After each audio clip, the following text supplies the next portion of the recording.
নেই ফুটপাত, সড়কবাতি, সামান্য বৃষ্টি হলেই সৃষ্টি হয় জলাবদ্ধতা। উন্নয়নের ছোঁয়া লাগেনি উত্তর সিটির নতুন 18টি ওয়ার্ডে। আইনি জটিলতায় থেমে আছে কাজ, দাবি প্রধান নির্বাহীর। শেরপুরে বন্যা পরিস্থিতির উন্নতি হলেও কমেনি ভোগান্তি, ফুটে উঠছে ক্ষতচিহ্ন।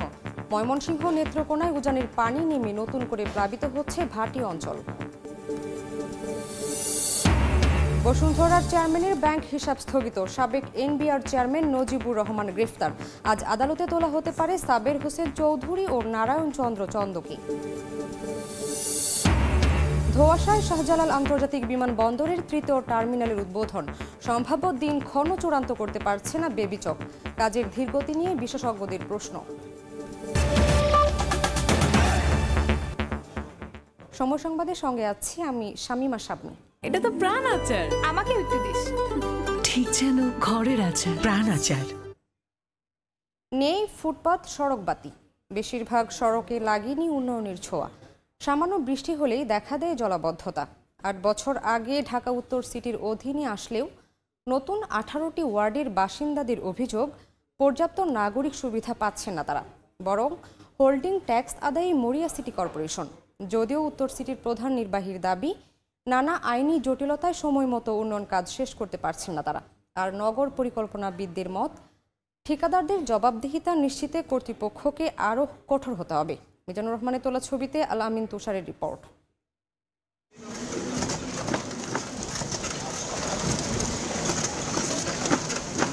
নেই ফুটপাত, নেই সড়ক বাতি, বেশিরভাগ সড়কে লাগেনি উন্নয়নের কোনো ছোঁয়া। যেগুলোতে কাজ শুরু হয়েছিল সেগুলো অসমাপ্ত পড়ে আছে মাসের পর মাস। ড্রেনেজ ব্যবস্থার এমনই বেহাল দশা যে সামান্য বৃষ্টি হলেই এলাকা জুড়ে দেখা যায় জলাবদ্ধতা। এ অভিযোগ হরিরামপুর, উত্তরখান, দক্ষিণখান, বাড্ডা, সাতারকুল ও ভাটারা ইউনিয়ন পরিষদ ভেঙে গঠন করা সিটি কর্পোরেশনের 18টি নতুন ওয়ার্ডের বাসিন্দাদের। সিটি কর্পোরেশনের নাগরিক হয়েও আমরা উন্নতির দিকে যাইতে পারতেছি না। একটা না একটা মারাত্মক অ্যাক্সিডেন্ট হবে আমাদের স্কুলের সামনে। সব এরিয়ায় গাইডটা রাখছে, কিন্তু ওরা কোনো কাজ কাম করে না। সিটি কর্পোরেশন হিসাবে উত্তরার ভিতরে যে নাগরিক সুবিধাটা মানুষ পায়, আমরা ম্যাক্সিমাম মানুষ এই সুবিধাটা ভোগ করতে পারছি না।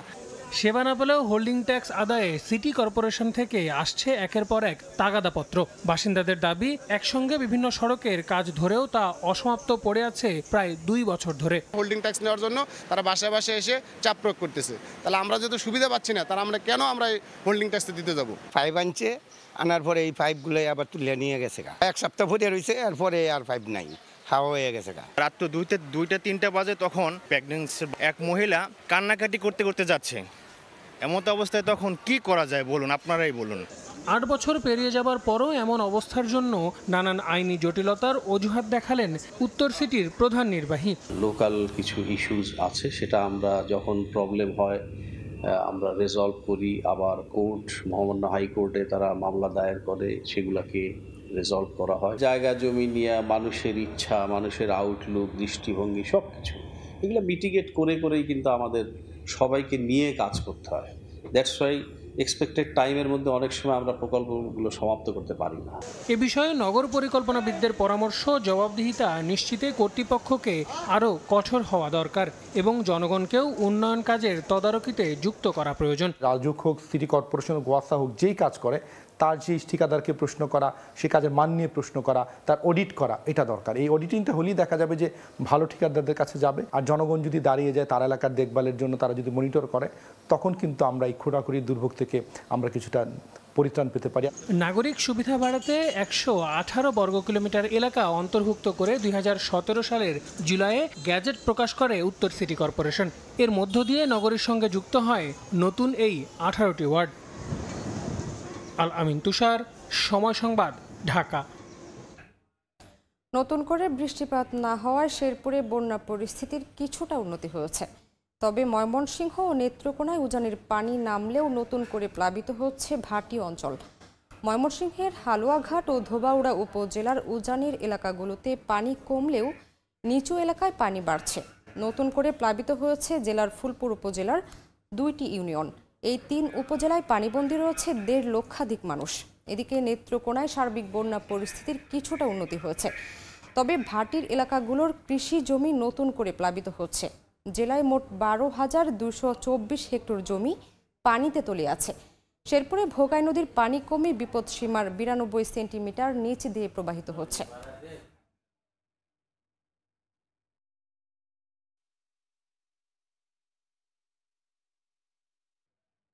বন্যা পরিস্থিতির খবর জানাতে এই মুহূর্তে ময়মনসিংহের ধোবাউড়া এলাকায় আছেন রিপোর্টার উবাইদুল হক এবং নেত্রকোনার জারিয়া এলাকায় আছেন রিপোর্টার আলপনা বেগম। সরাসরি প্রথমে যাচ্ছি উবাইদুলের কাছে। আসার কথা হচ্ছে যে ময়মনসিংহের হালুয়াঘাট এবং ধোবাউড়া কিন্তু বন্যা পরিস্থিতি উন্নতি হয়েছে এবং আবহাওয়া কিন্তু রৌদ্রোজ্জ্বল আবহাওয়া রয়েছে এবং যে ধোবাউড়া এবং হালুয়াঘাটের যে উঁচু এলাকাগুলো রয়েছে সেখান থেকে কিন্তু পানি নামতে শুরু করেছে এবং নিচু এলাকাগুলো কিন্তু পানি বেড়েছে। তবে আমরা যেটি জানিয়েছি, পানি উন্নয়ন বোর্ড আমাদেরকে জানিয়েছে যে গতকালকে থেকেই পানি নামতে শুরু করেছে। গতকাল 57 সেন্টিমিটার পানি নেমেছে। আজকে গত 24 ঘন্টা আসলে কতটুকু নেমেছে সেই আপডেটটা কিছুক্ষণ পরে তিনি জানাতে পারবেন, সেটি আমাদের জানিয়েছেন। তবে তিনি বলছেন যে পানি নামতে শুরু করেছে এবং এই অবস্থা যদি থাকে তাহলে 2-1 দিনের মধ্যে কিন্তু এই যে পানি আমরা দেখতে পাচ্ছি থই থই করছে সবখানেই, সেই পানি কিন্তু এই নেমে যাবে বলে তারা ধারণা করছেন। তবে এই মুহূর্তে এই দুইটি উপজেলায় পানি নেমে গেলেও পানি কিন্তু বৃদ্ধি পেয়েছে ফুলপুর উপজেলায়। গতকালকে থেকেই ফুলপুর উপজেলায় কিন্তু পানি ঢুকতে শুরু করেছে নালিতাবাড়ি থেকে এবং গতকালকে একটি ইউনিয়ন এবং আজকে আরও একটি ইউনিয়ন প্লাবিত হয়েছে। এই দুইটি ইউনিয়নে প্রায় 20,000 মানুষ কিন্তু ইতিমধ্যে পানিবন্দী হয়েছে এবং গতকাল বিকেলে কিন্তু একজনের মরদেহ উদ্ধার করা হয়েছে, যিনি তার শাশুড়িকে উদ্ধার করতে গিয়ে স্রোতে তিনি ভেসে যান। পরবর্তীতে বিকেল 5:30টার দিকে তার মরদেহ উদ্ধার করা হয় এবং এই পানি কিন্তু যেহেতু ফুলপুরে কখনো বন্যা হয় না, সেখানকার মানুষেরও প্রস্তুতি আসলে ছিল না, সেই মানুষজন কিন্তু পানিবন্দী হয়ে নিদারুণ কষ্টে আছেন। তবে এই 3টি উপজেলায় কিন্তু 1.5 লক্ষাধিক মানুষ পানিবন্দী রয়েছে। তাদের এখন এই মুহূর্তে যেটি সবচেয়ে বেশি সংকট রয়েছে সেটি হচ্ছে খাদ্য সংকট এবং সুপিয়ে পানির সংকট। তারা বলছেন যে এই প্রশাসন এবং স্বেচ্ছাসেবী যারা রয়েছেন তারা যেন তাদের পাশে দাঁড়ায়। তবে আমি প্রশাসনের সঙ্গে কথা বলেছি, তারা বলছেন যে তাদের যে সামর্থ্যটুকু রয়েছে তারা সেটি গতকালকে থেকেই সেই ত্রাণ সহায়তা আসলে বিতরণ করছেন। তবে তারা বলছেন যে বেসরকারি যেসব সংগঠন রয়েছে সেই সংগঠনগুলোকে তারা আহ্বান জানিয়েছেন যেন এই তাদের মাধ্যমে সমন্বয় করে যারা এই বন্যা দুর্গত রয়েছে তাদেরকে সহায়তা প্রদান করে। তো এই ছিল ময়মনসিংহের ধোবাউড়া থেকে বন্যা পরিস্থিতি সর্বশেষ।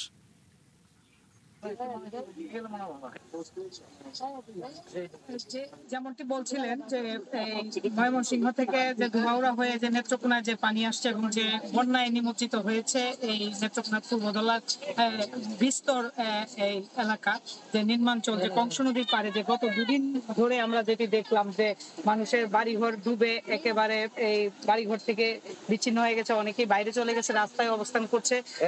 এই গতকালকে এই দুপুর থেকে আনসার সদস্য এবং স্থানীয়দের সহযোগিতায় যে এই যে এখানকার আমি যেখানে দাঁড়িয়ে আছি এটি হচ্ছে এই নেত্রকোনা পূর্বদলা উপজেলার জারিয়া নাটেরকোনা পানি উন্নয়ন বোর্ডের একটি বন্যা নিয়ন্ত্রণ বেড়িবাঁধ। এই বেড়িবাঁধটিকে রক্ষা করার জন্য তারা মাটি কেটে স্থানীয়দের সহযোগিতায় বাঁধ দেওয়ার চেষ্টা ওই বস্তা ফেলে চেষ্টা করেছে যে পানি আটকানোর, কিন্তু অবশেষে দেখা গেল যে সন্ধ্যার দিকে বাঁধটি এটিও ভেঙে গিয়ে পানি এই একদম হাওরে চলে যাচ্ছে। এটির জন্য আরেকটা কাজ হয়েছে যে গ্রামগুলোতে নাটেরকোনা যে গ্রামগুলোতে একদম পানি ঘরের ভেতরে প্রবেশ করেছিল এবং ঘর থেকে মানুষ বের হয়ে গিয়েছিল, যেখানে ঘরের যে চাল ছুঁই অবস্থায় চলে আসছিল সেই জায়গাটা থেকে বের হয়ে আসছে, ওখান থেকে যে পানিগুলো একটু কমে গিয়েছে আজকে পর্যন্ত সকাল থেকে। এবং যে কংস নদীর যে পানিটা বেড়েছিল সেই পানিটা কমছে বলে এই যে মানুষগুলো পানিবন্দী হয়েছিল এখানকার নাটেরকোনা গ্রামের সেই মানুষগুলো আস্তে আস্তে ধীরে ধীরে পানি সরতে থাকায় তারা কিছুটা স্বস্তির দিকে ফিরছে। আর অন্যদিকে হচ্ছে এই পানি দিয়ে যে কৃষি বিভাগ থেকে যেটা জানতে পারলাম যে এখন যে পরিস্থিতিটা হয়েছে আজকে 12,224 হেক্টর যে ফসলি জমি আমন চারা তলিয়ে গিয়েছে, যে কারণে এই পানি এখন ভাটির দিকে যাচ্ছে। যদি পানিটা হাওরের দিকে চলে যায় তাহলে লোকালয়ে যারা আছে বা যারা বাড়িঘরে যাদের পানি প্রবেশ করেছিল তারা কিছুটা রিলিজ পাবে। আর এদিকে হচ্ছে যে কলমাকান্দা উপজেলার যে উদ্দাকালী নদীর পানি আবার বিপদ সীমার 10 সেন্টিমিটার উপর দিয়ে প্রবাহিত হয়। ওই কলমাকান্দার যে তীরবর্তী যে নিচু এলাকাগুলি রয়েছে সেগুলি নতুন করে আবার প্লাবিত হচ্ছে। পাশাপাশি যে সদর উপজেলা রয়েছে নেত্রকোনার এই পূর্বধলার পাশাপাশি সেই সদর উপজেলার বিভিন্ন জায়গায় বড়োয়ারি সহ বিভিন্ন জায়গায় বাঁধ ভেঙে পানি প্রবেশ করছে। তো এই আজকে যদি বৃষ্টি না হয় তাহলে দেখা গেছে যে এখানকার যারা বলেছেন যে বৃষ্টি না হলে এই পানি বিকাল নাগাদ যে বাড়িঘরে ছিল সেই বাড়িঘর থেকে নেমে যাবে, এটা তারা আশা করছেন। আর পাশাপাশি হচ্ছে যে এই নেত্রকোনা সদর উপজেলার যে জায়গাগুলিতে সরাসরি যুক্ত ছিলাম ময়মনসিংহে, এর আগে ছিলাম নেত্রকোনায়। বসুন্ধরা গ্রুপের চেয়ারম্যান আহমেদ আকবর সোবহান ও তার পরিবারের 7 সদস্যের ব্যাংক হিসাব 1 মাসের জন্য স্থগিতের নির্দেশ দিয়েছে বাংলাদেশ ফিনান্সিয়াল ইন্টেলিজেন্স ইউনিট। অর্থপাচার প্রতিরোধ আইন 2012 এর আওতায় এই নির্দেশনা দেওয়া হয়। এদিকে গ্রেফতার হয়েছেন সাবেক পরিবেশ মন্ত্রী সাবির হোসেন চৌধুরী ও সাবেক ভূমি মন্ত্রী নারায়ণ চন্দ্র চন্দ। দেশের ব্যবসা খাতের বড় একটি জায়গা দখল করে রেখেছে বসুন্ধরা গ্রুপ। এবার প্রতিষ্ঠানটির চেয়ারম্যান আহমেদ আকবর সোবহান ও তার পরিবারের 7 সদস্যের ব্যাংক হিসাব 1 মাসের জন্য স্থগিতের নির্দেশ দিয়েছে বাংলাদেশ ফাইন্যান্সিয়াল ইন্টেলিজেন্স ইউনিট। রোববার দেশের ব্যাংকগুলোতে লেনদেন স্থগিত রাখার নির্দেশনার চিঠি পৌঁছায়। বেসরকারি কয়েকটি ব্যাংকের কর্মকর্তারা বিষয়টি নিশ্চিত করেছেন। ব্যাংক হিসাব স্থগিত রাখার তালিকায় এ ব্যবসায়ী গোষ্ঠীর পরিবারের অন্য 7 সদস্য হলেন আহমেদ আকবর সোবহানের ছেলে সাদাত সোবহান, সাফিয়াত সোবহান, সায়েম সোবহান আনভীর ও সাফওয়ান সোবহান এবং 3 পুত্রবধূ সোনিয়া ফেরদৌসি সোবহান, সাবরিনা সোবহান ও ইয়াশা সোবহান। চিঠিতে বলা হয়েছে এই 8 জনের কারো নামে একক মালিকানাধীন কোনো প্রতিষ্ঠান থাকলে তার ব্যাংক হিসাবও 1 মাসের জন্য স্থগিত রাখতে হবে। ব্যক্তি ও তাদের প্রতিষ্ঠানের নামে ব্যাংকে থাকা হিসাবে যত ধরনের লেনদেন হয়েছে তার তথ্য চেয়েছে বিএফআইইউ। এদিকে একই দিন রাজধানীর গুলশান থেকে সাবেক পরিবেশ মন্ত্রী সাবির হোসেন চৌধুরীকে গ্রেফতার করেছে ঢাকা মহানগর পুলিশের গোয়েন্দা শাখা। ডিবি প্রধান রেজাউল করিম মল্লিক গ্রেফতারের তথ্য নিশ্চিত করেছেন। তিনি জানান, ঢাকা 9 আসনের সাবেক এই সংসদ সদস্যের বিরুদ্ধে একাধিক মামলা রয়েছে। এছাড়া সাবেক ভূমিমন্ত্রী নারায়ণ চন্দ্র চন্দকে গ্রেফতার করা হয়েছে। অবৈধভাবে ভারতে পালিয়ে যাওয়ার সময় মহেশপুর সীমান্ত থেকে তাকে আটক করে বিজিবি। আতাউর কাউসার, সময় সংবাদ, ঢাকা। সাবেক প্রধানমন্ত্রীর মুখ্য সচিব ও এনবিআরের সাবেক চেয়ারম্যান নজিবুর রহমানকে গ্রেফতার করেছে ঢাকা মহানগর গোয়েন্দা পুলিশ। রোববার দিবাগত রাতে ঢাকা থেকে তাকে গ্রেফতার করা হয়। তবে কোন মামলায় তাকে গ্রেফতার করা হয়েছে তা জানা যায়নি। দুপুরের পর তাকে আদালতে তোলা হতে পারে বলে জানিয়েছে পুলিশ। নজিবুর রহমান 2015 সালে জাতীয় রাজস্ব বোর্ডের চেয়ারম্যান ও অভ্যন্তরীণ সম্পদ বিভাগের সচিবের দায়িত্ব পান। এরপর 2017 সালের 31 ডিসেম্বর তাকে প্রধানমন্ত্রীর কার্যালয়ের মুখ্য সচিব করা হয়। 2 বছর পর 2019 সালের 30 ডিসেম্বর চাকরি থেকে অবসরোত্তর ছুটিতে যান এই কর্মকর্তা।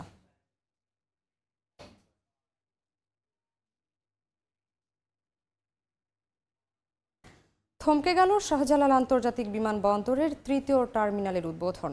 সম্ভাব্য দিনক্ষণ চূড়ান্ত করতে পারছে না বেবিচক। প্রকল্পের বাস্তবায়নে ধীর গতি নিয়ে প্রশ্ন বিশেষজ্ঞদের। এতে সরকার রাজস্ব আদায়ে পিছিয়ে পড়ছে বলে মনে করছেন ব্যবসায়ীরা। আর আশাহত প্রবাসীদের দাবি দ্রুত চালু করা হোক বিশ্বমানের টার্মিনাল। কাজল আব্দুল্লাহর রিপোর্ট। প্রকল্পের সম্পূর্ণ কাজ শেষ না করেই গত বছর অনেকটা তড়িঘড়ি করেই সফট ওপেনিং করা হয় হযরত শাহজালাল আন্তর্জাতিক বিমানবন্দরের এই 3য় টার্মিনালের। কথা ছিল 1 বছর পরেই চলতি মাস থেকে শুরু হবে যাত্রী সেবা, কিন্তু বাস্তবতায় ফিকে হয়ে গেছে উদ্বোধনী ডামাডোল। 2023 সালের 7 অক্টোবর বেশ ঘটা করেই সফট ওপেনিং করা হয়েছিল হযরত শাহজালাল আন্তর্জাতিক বিমানবন্দরের বর্ধিত নান্দনিক এই টার্মিনালের। অভিযোগ রয়েছে প্রকল্পে এই ওপেনিং অনুষ্ঠানের ব্যয় ধরা না থাকলেও শুধু রাজনৈতিক বিলাসিতায় মোটা অঙ্কের অর্থ খরচ করতে হয়েছে বেবিচককে। সে সময় 10% কাজ বাকি রয়েছে জানিয়ে 1 বছরে তা শেষ করার কথা বলেছিল কর্তৃপক্ষ। তবে সবই যেন অসারের তর্জন গর্জন। বেবিচক সূত্র বলছে বছর পার হলেও চূড়ান্ত হয়নি গ্রাউন্ড হ্যান্ডলিংয়ে বিদেশি পার্টনার। বাকি রয়েছে মেশিন টু মেশিন সংযোগ সহ ক্যালিব্রেশনের 2% কাজ। আমরা সর্বাত্মক চেষ্টা করছি যে এটাকে আমরা যত দ্রুত সম্ভব আমাদের এটাকে ওপেন করার জন্য। টার্মিনালের 2,30,000 বর্গমিটার অবকাঠামো দৃশ্যমান হলেও সেবা কবে শুরু তা নিয়ে ধোঁয়াশায় বিশেষজ্ঞরা। ওপেনিং এর পরে কিন্তু অনেক দিন পার হয়ে গেছে, এখনো কিন্তু আমরা কোনো দেখছি না বা বুঝতে পারছি না এটা কবে নাগাদ হতে পারে। তো এইটার সাথে কিন্তু আমাদের অনেক কিছু জড়িত আছে, তো সেই জায়গাটা মনে হয় খাত দেওয়া দরকার। খাত সংশ্লিষ্টরা বলছেন দ্রুত চালু হলে শুধু সরকারের লাভই নয়, নতুন গতি পাবে এভিয়েশন ও পর্যটন শিল্প। তো ফ্লাইট যদি আমরা বেশি কভার করতে পারি, আরও অনেক এয়ারলাইন্স বাংলাদেশে আসবে এবং এটা কিন্তু আমাদের ইকোনমিতে যেভাবে আপনার একটা ভ্যালু অ্যাড হবে, হোটেল ব্যবসায়ী বা ওইখানকার যারা স্থানীয় ব্যবসায়ী আছে তাদের একটা বেনিফিট হবে। এদিকে দীর্ঘ অপেক্ষার পালা শেষ করে টার্মিনাল চালুর দাবি জানিয়েছেন প্রবাসীরা। এইখানে আইসা যে সমস্যার মধ্যে আমরা পড়ি, তো ওইটা চালু হলে আমাদের জন্য অনেক ইজি হবে, অনেক ভালো হবে। কিন্তু এখনো চালু কেন হচ্ছে না এই জিনিসটা এখনো বুঝতে পারতেছি না। সিঙ্গাপুরের চাঙ্গি বিমানবন্দরের নকশায় নির্মিত এ টার্মিনাল শুধু যাত্রী পারাপারের জন্য নয়, বাণিজ্য সম্প্রসারণ, রাজস্ব আয়ে গতি বাড়ানো সহ জড়িয়ে রয়েছে বিশ্ব এভিয়েশন খাতে বাংলাদেশের ভাবমূর্তিও, এমনটাই বলছেন সংশ্লিষ্টরা। কাজল আব্দুল্লাহ, সময় সংবাদ, ঢাকা। অনিশ্চয়তায় ঢাকা বরিশাল কুয়াকাটা মহাসড়ক 6 লেনে উন্নীতকরণের কাজ।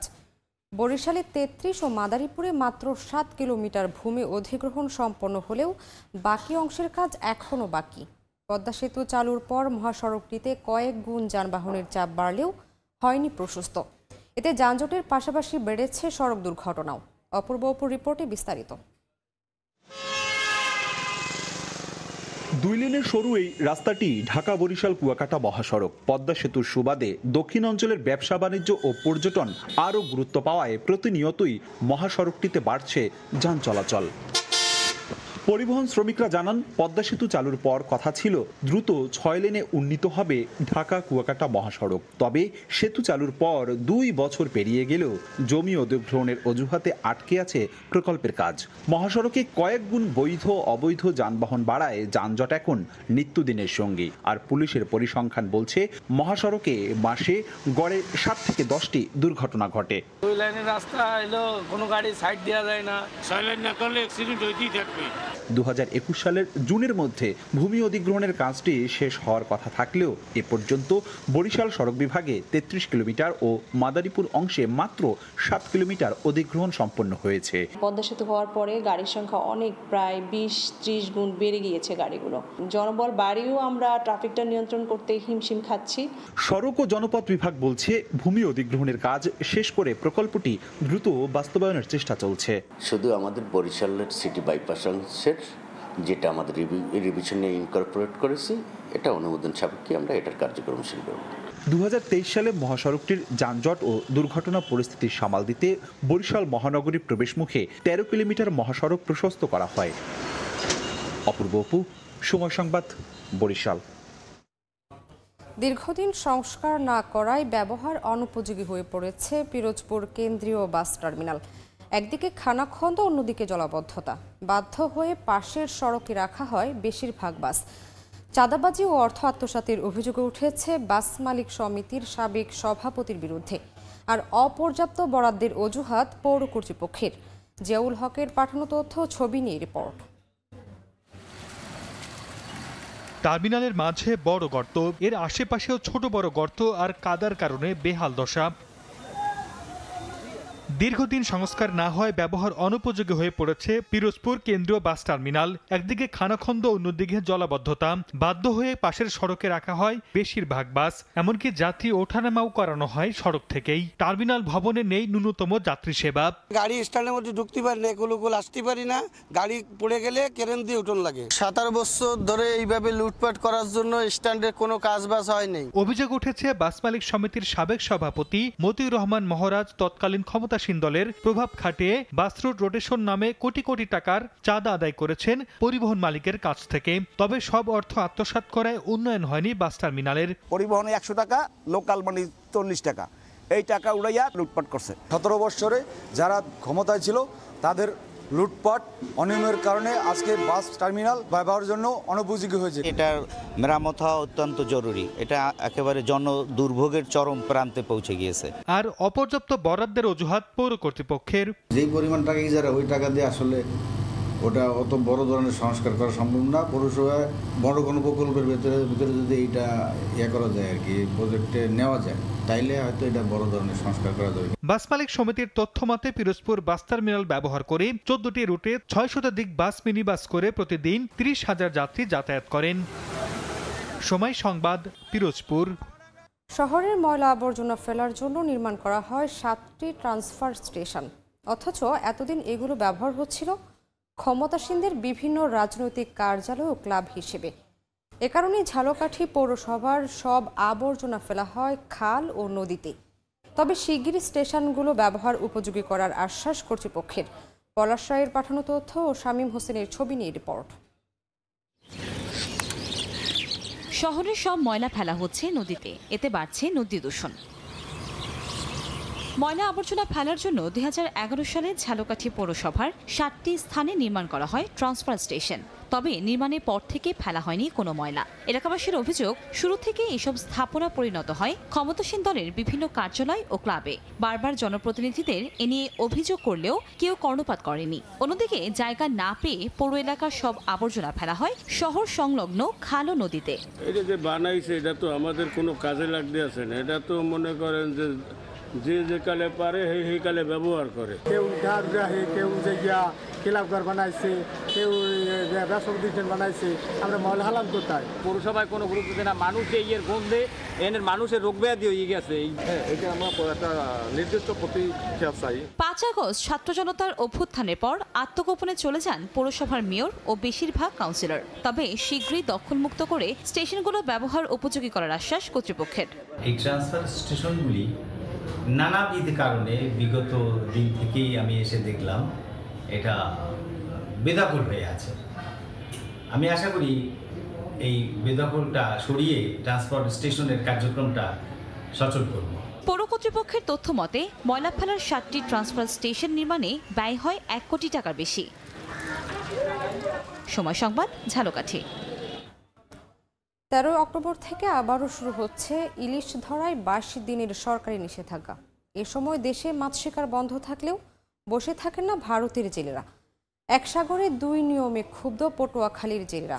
এমনকি নিষেধাজ্ঞা খালে ঠিকমতো সরকারি খাদ্য সহায়তা না পাওয়ার অভিযোগ তাদের। তবে এ কর্মসূচি সফল করতে সাগরে যৌথ বাহিনী সাহায্য করবে বলে জানায় মৎস্য বিভাগ। মোহাম্মদ মনির হোসেন বাদলের পাঠানো তথ্য ও সুজন দামের ছবি নিয়ে রিপোর্ট। ইলিশের নিরাপদ প্রজনন নিশ্চিত করতে 13 অক্টোবর থেকে 3 নভেম্বর 22 দিন বঙ্গোপসাগর ও অভয়ারণ্য নদী এলাকায় ইলিশ ধরায় নিষেধাজ্ঞা দিয়েছে সরকার। এ সময় ইলিশ আহরণ, পরিবহন ও বিপণন সম্পূর্ণ নিষিদ্ধ। অথচ প্রতিবেশী দেশ ভারতে বছরে একবার দেয়া হয় এই নিষেধাজ্ঞা। 15 এপ্রিল থেকে 14 জুন 61 দিন সে দেশের জেলেরা সাগরে মাছ ধরা বন্ধ রাখেন। এক সাগরে 2 নীতিতে পটুয়াখালীতে দিন দিন বাড়ছে জেলে অসন্তোষ। তাদের অভিযোগ, দেশের জেলেরা নিষেধাজ্ঞাকালে ইলিশ না ধরলেও বঙ্গোপসাগরে বাংলাদেশের জলসীমায় অবৈধভাবে প্রবেশ করে ইলিশ ধরেন ভারতের জেলেরা। অন্যদিকে ঠিকমতো মেলে না সরকারি খাদ্য সহায়তা। জেলেরা কি উপর নির্ভর করবে?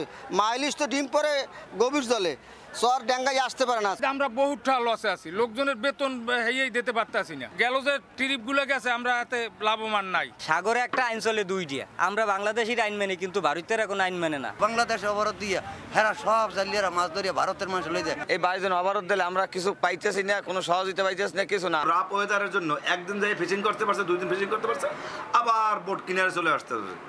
এইভাবে প্রত্যেকটা বছরে আমরা বাজার গুণাগারে খাওয়াইতে খাওয়াইতে আমাদের এখন ধ্বংসের পথে আমরা নাই। মৎস্য বিভাগ জানায় বাংলাদেশের জলসীমায় অভিযান জোরদার করবে যৌথ বাহিনী। দেশীয় কোনো ট্রলার তো মাছ ধরবেই না, পাশাপাশি বাইরের কোনো দেশের যেন ট্রলার না ধরতে পারে, মাছ ধারণ না করতে পারে। এই সময় সেই জন্য আমাদের দেশপ্রেমিক নৌবাহিনী এবং কোস্টগার্ড সচেষ্ট রয়েছে। মৎস্য বিভাগের তথ্য মতে সারা দেশে ইলিশের নতুন প্রজনন এলাকা হিসেবে চিহ্নিত করা হয়েছে প্রায় 7,500 বর্গ কিলোমিটার। আর পটুয়াখালীতে নিবন্ধিত জেলের সংখ্যা 79,000। সময় সংবাদ, পটুয়াখালী। চলমান উত্তেজনার মধ্যে ভারত সফরে গেলেন মালদ্বীপের প্রেসিডেন্ট মোহাম্মদ মুইজু। স্থানীয় সময় রোববার ভারতের রাজধানী নয়াদিল্লিতে সস্ত্রীক পৌঁছান তিনি। গত বছর নির্বাচনে জয়ী হওয়ার পর এটি মালদ্বীপের প্রেসিডেন্টের প্রথম নয়াদিল্লি সফর। 4 দিনের এই সফরে ভারতের প্রধানমন্ত্রী নরেন্দ্র মোদী, রাষ্ট্রপতি দ্রৌপদী মুর্মু এবং অন্যান্য গুরুত্বপূর্ণ কর্মকর্তাদের সঙ্গে বৈঠক করার কথা রয়েছে মুইজুর। গেল এপ্রিলে চীনপন্থী মুইজু ক্ষমতায় আসার পর থেকেই মালদ্বীপ ভারত সম্পর্ক অবনতি হয়।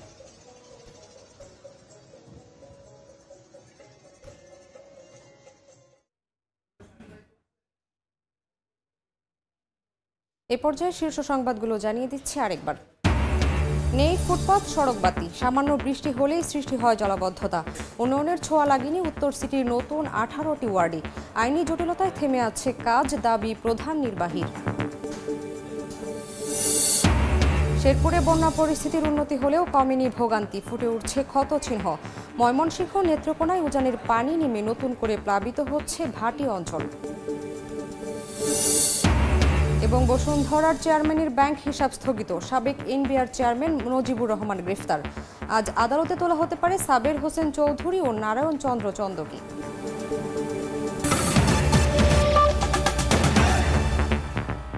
এ ছিল সময় সংবাদে, সঙ্গেই থাকুন সময়ের।